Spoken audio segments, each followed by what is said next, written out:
Blessings and love to you. Thanks so much for joining me here on the channel.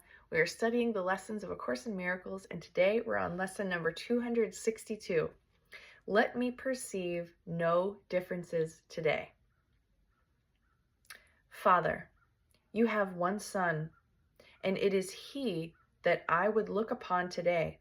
He is your one creation. Why should I perceive 1,000 forms in what remains as one? Why should I give this one 1,000 names when only one suffices? For your Son must bear your name, for you created him. Let me not see him as a stranger to his Father, nor as stranger to myself. For he is part of me and I of him, and we are part of you who are our source, eternally united in your love, eternally the Holy Son of God. We who are one would recognize this day the truth about ourselves. We would come home and rest in unity, for there is peace, and nowhere else can peace be sought and found. Let me perceive no differences today. So Ken Wapnick talks about this being a lesson about oneness, and the word unity is here, and it talks about how God created one Son.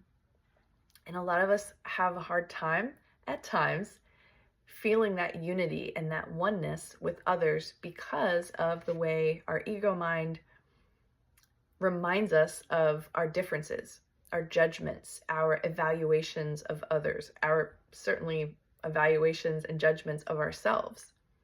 And so as we learn to notice what our mind is doing as we look upon our brothers and sisters and other beings out there, we can actually begin to sift through all that noise and see the pure innocence, which is just a reflection of our own. And the more that we can focus on that rather than the differences, the more peaceful that we will be. And that is truly what love actually is never seeing error and differences, but rather seeing the unity and feeling the oneness and relaxing all those masks and rules and ways of being that keep us separate and isolated.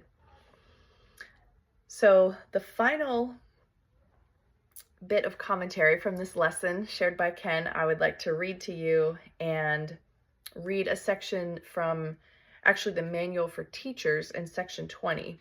So we'll start with Ken's commentary.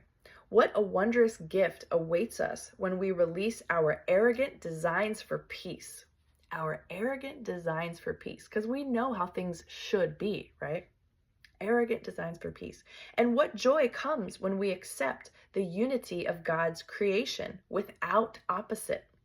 Recall the simplicity of God's peace, which awakens us to the memory of his loving oneness. And then here's the section from the Manual for Teachers. What is the peace of God? No more than this: the simple understanding that his will is wholly without opposite.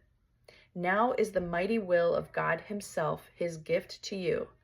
The will of God is one and all there is.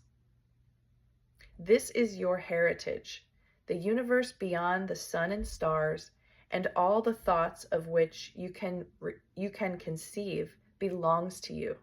Attain his peace, and you remember him. So there is no will but God's, and God created one Son. So there are no others. Therefore, there can be no opposites. No reason to really belabor the idea of polarity even, because there's only one.